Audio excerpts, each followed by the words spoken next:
Hello, everyone. I am so excited to introduce you to yet another amazing author of Rising Relentlessly, coming out April 22nd, 2026 on Earth Day for a reason.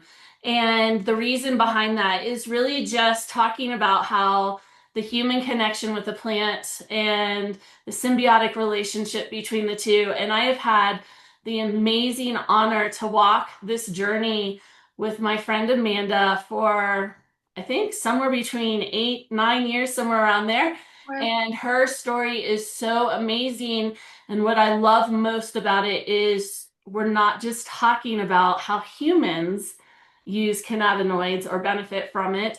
And so, Amanda, I would love to have you introduce yourself to everyone. Of course. Thank you for having me today. My name is Amanda. Like Rochelle said, we've known each other for at least 8 years. We're probably pushing closer to nine. That was around the same time that I was introduced really to this plant and its amazingness. And that's even more special because that is what brought Rochelle and I together. I am a single mom. My son is grown but still living home. So he's about 20 now, owns his own business, doing amazing, very proud of him. And also a mom to three dogs, two Great Danes, and a Maltese Lhasa Apso, and a cat. So I keep myself busy taking care of them. Also on the side, like away from this business and everything, I do love just growing my garden and making a lot of my own home things, trying to get away from those chemicals and be as natural and safe and toxic free as possible.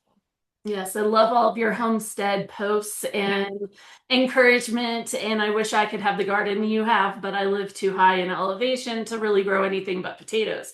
So my world would be very boring.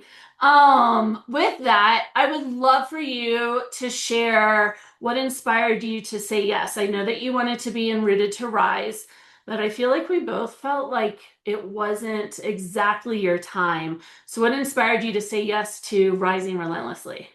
So let's start with what did pull me away from Rooted to Rise. So, like you said, I had originally said yes to that book. I loved the idea around it. I loved what you were trying to get out and what all the authors in that book were talking about. Um, at that time, I had changed jobs at work, same company, but new job. And the mental capacity I was using at work to learn a whole new area, new skill sets, and everything didn't allow me to focus on the book as needed.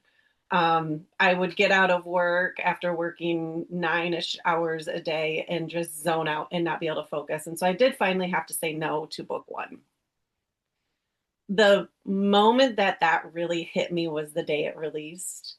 And knowing that my story was going to be very much about my dogs, and my dog had passed away very short few months before it was released. So when this opportunity came for the second book to come along, I said, yep, this is my time. I have to do it. And I feel that it was really the right time because had I stuck with book one, Stella's my dog, my life person, dog, heart dog, her entire story would have been told because by the time we had to get the story in, I still had her. And Mhm. now I get to tell her full story. And that last year, I think, is very important to be told for the benefits of this plant and everything it can do for dogs. So this one was my timing, and I get to tell her whole story plus everybody else in our household. I fully agree with that. And I also love that you live the way you encourage others to live. Like you are a prime example of setting healthy boundaries, saying yes to yourself. It all comes out in your chapter of how you just kept saying yes to things because of how it made, like your instincts and your mom gut and your just, all of that. So I just love how you live what you say you do. And I think that that's huge. I mean that you are the definition of integrity is I what I have to share. uh, You want to meet someone with true integrity, it's you. And I'm just so honored to walk this book and all these years that we have together. So before writing, what fears or hesitations did you have about telling your story publicly? Because I know you are quite a private person in a lot of respects, but you also share with intention. So, did Mhm. you have any fears or hesitations? I wouldn't say telling my story really was, and I found this really interesting as we wrote it because there's a lot of my life and my story that I tell that I it's just me, it's just normal. I don't even know it's different to anyone else. So there wasn't really that fear. You're right, I am a little bit more private in my personal world. I don't share my things that much, but part of it is because it's just every day for me. Um, I share my non-homesteading life, my dogs. I will share the world out of all of that. So if you ever follow me, that is what you're going to see. But I just feel that my life is my life. Um, but coming to this book, it was more of an excitement than a fear. It was more of, I need to get this out there. I have seen what this has done for myself and my family, and family being spread on just people includes everything that lives in my household. And it was just excitement to get it out there and hopefully help people understand and know how amazing this plant is. Yeah, and I think that's so important that a lot of times what prevents people from sharing, whether it's on social or in a book or what have you, is the fact that they think it's just normal and Mm-hmm. they think it's just not, relatable, or it's so relatable it could be boring or redundant or what have you. But what I've discovered either through my own journey supporting other people is that it's so unique, and it loses its value because of how we feel that it's just normal because it's normal to us, but it could be totally an opportunity for someone else to see. And I think that that's where the connection piece comes into, in terms of allowing people a snapshot into your life and then getting that feedback of, oh, maybe maybe I really did need to share this because, and you do. There's no maybe, but Yeah. it gives you that constant permission through the writing process with the editors, James and Ashley Elizabeth. They pull things because they're not living your life. And I know that Mm-hmm. I personally experienced that when they were editing my chapters and my books and stuff over the last couple of years. And so, with that, how did the writing process surprise you? It surprised me by how laid back and comfortable Wildly Free Publishing makes it. Um, I really am the kind of person that grew up through school being told constantly, your writing is boring, you're not a good writer, like teachers telling me this kind of thing all growing up. So when it came to writing this book, I knew I wanted to share my story, but I guess that was a little bit of a fear at the beginning was how am I going to tell this in a way that makes sense? My brain does kind of jump around a lot. So I also wanted to make it flow and not be chunky. And Ashley Elizabeth and James were the calmest and honestly most fun editors. Not that I've worked with many editors, but they're amazing. And it was just a conversation. And they did pull out things from me that I didn't know. Like you said, this was my life. This is what I've known since I was in diapers and moving on. So I didn't know what other people didn't know and didn't feel. And they asked the questions to help me explain that more for the people that aren't going through the things that I went through. So that's what really surprised me is now at the end when I get to read it all together, my story front to back and it makes sense. And I'm like, oh, I need to send a copy of this to all my teachers that told me I'll never be able to write and that I'm a horrible writer. I think that's so powerful because they're not a published author. Nope. And that's why I remember one of the first gatherings we had as a team, and I was like, what is everybody feeling, thinking, all of those things. And not only you, but a few of you said, my teachers always told me, that I wouldn't be able to write. And I think that that's part of why we even have the name Wildly Free, because we want you to come wildly free. We want you to come completely authentic to yourself, and then let, the quote unquote professionals guide you into delivering in the best way possible, but in your voice 100%. Yeah. And I think that that's really, that's completely what's important to us when we started. None of us were perfect writers, or, I mean, there's really no perfect writer. Everybody's going to connect. I remember reading something like To Kill a Mockingbird and how it was so difficult, some of the language and this, that, and the other. But if it hadn't been in that language, it wouldn't be true to the story that it was telling. Yeah. And so I think that that's really what's important. And I am so proud of your Brave that you're like, oh, well, who cares what people said? I'm going to feel uncomfortable, but then I'm going to do it. And your chapter is amazing and it flows really well. And it's just a treat to read. And really, your story is going to give so much more perspective than some of the other stories in terms of it being about, the endocannabinoid system with animals as Hmm. a whole, Yeah. not just dogs, not just cats.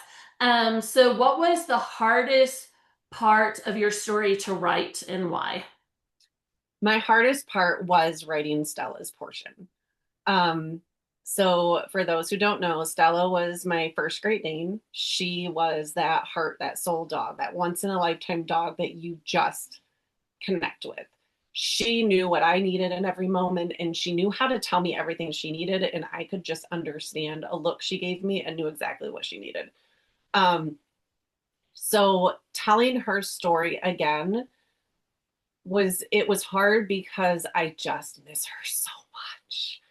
Um, and I wanted her word or her story written down. I wanted it memorialized in this book. And I also wanted everyone else to be able to see how much giving her CBD and balancing her endocannabinoid system helped her, because if you know a Great Dane or know anything about Great Danes, they have a very short lifespan. So being able to have those extra years with her that not only were longer time, but was a healthy, happy longer time with her, it needed to be said, but it made it very difficult because she is no longer here. So I was going through memories of her and wishing that she was still here with me. And I do have other dogs, but nobody will ever be my Stella again. She was one in 500 million. That was definitely the hardest part. It was just the emotional around her story. Yeah, and you're still in the grieving. Mhm. It hasn't even been a year yet, has it? Yeah. Yeah. It was November. It was a year. Oh, okay, Yeah. November. Yeah, so while you were writing though, you were still in that first year. Yeah. Yeah. So, well, again, super proud of your Brave because, writing is not even just about the legacy of the individual writing, but it's the legacy of everyone they're writing about. Yeah. And that is so important. And Stella will be in Library of Congress and Barnes and Oh, Noble and all the places read about forever. forever and ever. You know, they say there's two moments you pass away, right? There's the moment when your physically body ends, and then there's the last time someone says your name. Wow. And I love putting her story in here because as long as somebody's reading this story or talking about this book or passing this book along, Stella will live forever. That gave me chills. I am so grateful you shared that. Wow. Whew, that made me super emotional. Oh, okay. With that, Don't start crying. we're not crying. Nobody's crying. Not yet, anyways. Um, was there a moment during the writing process where you had like a personal aha moment or a personal, like, something just shifted in you through this process? I would say the very last few days, honestly, before. So we had a deadline, December 31st. And I remember us all gathering in a meeting and talking about, like, where are you in your stories and all of this. And I think at that time we had like 2 weeks left before our deadline. And I knew that December 31st was our deadline. But when someone said that's only 2 weeks away, that was a light bulb moment. And when I get down to the pressure, I become two different people. I can be one of these other. One is it's good enough. I'm done. I can't work on it anymore. It's just going to be submitted as is. The other one is, oh no, we're gonna redo this and redo this and redo, and that's the version this book got. So the last day and a half, December 30th and 31st, I added probably 1,000 words to my story. I called my mom to make sure some of it, like as my younger, diaper years were correct. It just started flowing insanely out of me. And I was like, I could go on and on and on and on and on and on about everything and all the changes and all the benefits and all of that. So being down to that last wire and the pressure, that's when everything clicked and everything was able to just come out of me and get put on paper. Not that I had my story, don't get me wrong. My story was going along. It just really all came together at the end. I truly identify with that, and I'm glad that you brought that up because I wrote almost 2,000 extra words as we were doing the final touches just last weekend. Yeah. Because I was getting some feedback from the editors, and it gave me permission to keep flowing. And I remember with my memoir, I had sent it out to the advanced readers, everything. I was doing a final read, this is a forever thing, and I added more. So there were things that weren't even in the advanced readers section or copy that I added. And I think that we give people permission to be able to do that. There's other publishing companies or what have you where it's like, this is it, no more, da da da. But we know that this happens. So we always want to honor that. And I know we were going back and forth for 2 days as you guys were wrapping it up, and you weren't the only one that added things last minute. And I think sometimes some of us just work better under pressure, or we give ourselves that last minute permission. And I think it's so important to honor that. So with that, how did the support of Wildly Free and the community, you're in a community of other authors through an anthology. This isn't just, one story, it's one of 11. How did that structure help you through the process? I love that we did this as a group because we all got to lean on each other in the same process that everyone else was in. Mhm. So I wasn't comparing myself to someone who's already finished with their book. I wasn't comparing myself when midway through to someone who's just starting to get ideas written down. Having us not only having our chat group where we can lean on each other whenever we needed it, but our meetings where we would get together and talk through things and our worries and our fears, and it was always a safe zone. Um, that really just opened us up to be able to express what we needed, lean on each other, learn from each other, take ideas from each other, and just give that support. And then, like I mentioned earlier, the support from Ashley Elizabeth and James on when we met for editing and their notes and their ways of having a conversation that still make you deep dive into yourself is a superhero power when it comes to the publishing world. It just made everything so easy going and make sense. And I never once felt like I was drowning or alone in this process. I love that so much. Yeah, it was a organic match between the two of them. Ashley Elizabeth was an author, or is an author, in Rooted to Rise, and James was the only editor at the time. And she actually asked, could she dive into the editing, and then it just fell into place. And I think that that's what's so beautiful about what we're doing. There was no expectation going into the publishing world. We just knew we wanted to write books. We knew we wanted to, not have the rules of the standardized industry of publishing. And we've just let people kind of fall into place in certain roles to just make it more and more special each time. So thank you for all of your feedback about them because they really, are the heart of the storytelling process. So you've touched on a few things in terms of you realize that pressure allowed things to flow. You've talked about, rewriting the narrative of you are good enough to write a chapter. Is there anything else that you learned about yourself by writing this chapter?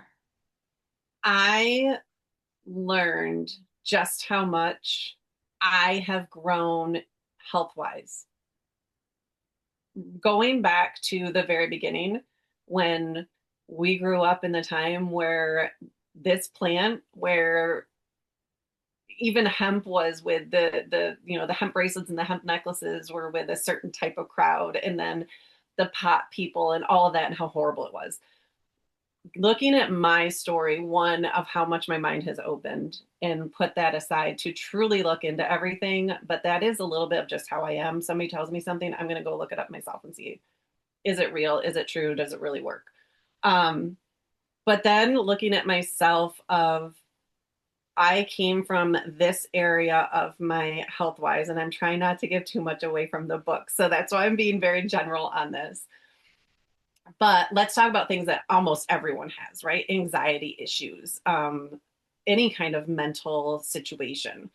And then all the other little things that came along with that and with growing and being a woman and everything else. And then where I see it now, where I went to the doctor this past year and literally had nothing to talk to them about. They literally said to me, I don't know what to do with you because you're not on medication. You don't have anything wrong. You're not complaining about anything. I'm like, I'm here because I had to be here. You made me come in.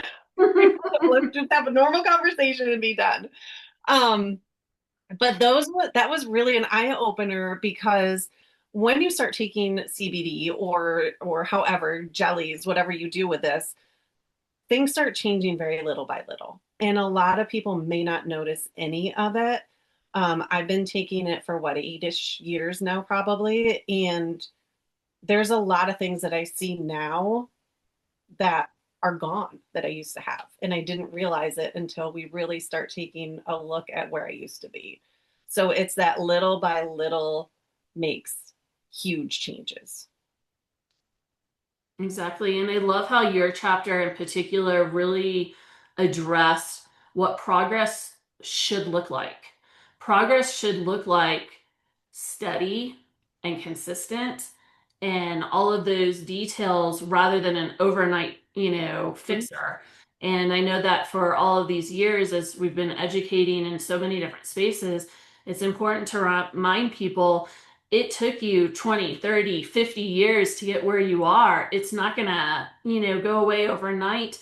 And when you take, certain pills or what have you, that's not fixing either overnight. And a lot of times, because of the long-term use, it gives you side effects Mhm. that should have never been there. And I think that that's one thing that I love talking about this plant is that we don't have to talk about negative side effects. We get to talk about positive side effects, and Yeah. that's the progress of all of it.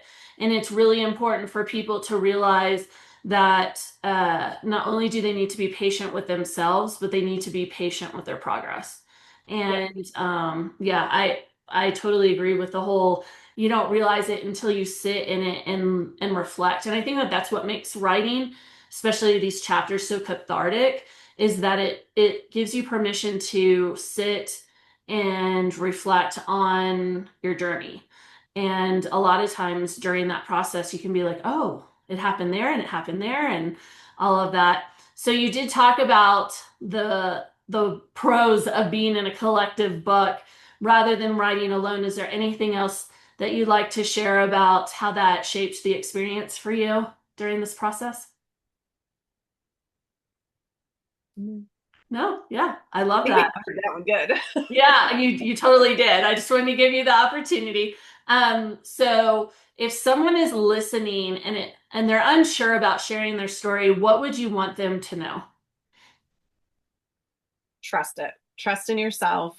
Trust that if you have even told one person of something, then there's going to be somebody else out there that needs to hear it too. And like I found out with mine, as the other authors have now been able to read my story and they've come to me, I've realized how many people do need to see this and hear this and read this. So do it. Just do it. Just jump in, just start being messy and writing things down, and nothing has to make sense or be in order or be a good book at the beginning because you'll get there at the end. I love that. Thank you for sharing that. So, as with everyone else, I have a question that you weren't able to prepare for. Oh, In, yes. in in normal Rochelle fashion, I like to do this. So I want us to just take a moment and I want you to reflect back on that 20-something-year-old Amanda. who, graduated high school, you're entering in the world, you're figuring yourself out, all the things. What would you like to tell 20-something-year-old Amanda from 40-something-year-old now? What would you like to tell her? That there's better options. Knowing where I was and what was going on in my body at that time and the things I was going through.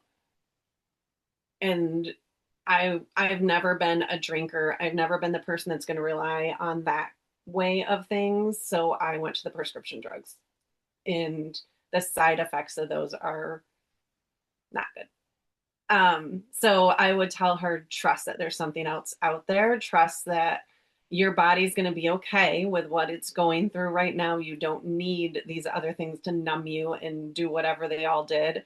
Um, and just hold tight, because a better and cleaner answer is coming just a few short years from now.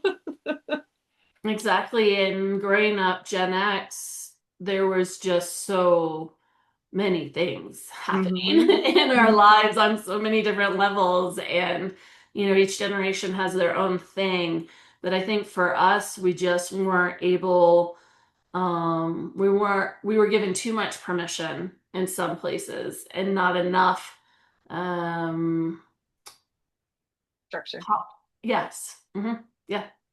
That. So, well, I have loved our time together. I hope everybody listening has taken away some great golden nuggets away from all of Amanda's wisdom and everything. And we would like to share all of the ways that you can connect with her. So those will be available to you on the podcast. But I am just so grateful. Thank you, Amanda, for consistently just showing up for yourself, your family, and others. You're such a light in the world, and I appreciate you so much on so many levels. Thank you, everyone, for listening. We appreciate you, and we look forward to hearing what you think about Amanda's chapter and how it's touched your heart, because I know it'll touch everybody's heart who's reading it. So thank you very much. And Amanda, thank you. Thank you. All right. Thanks, everyone. Bye.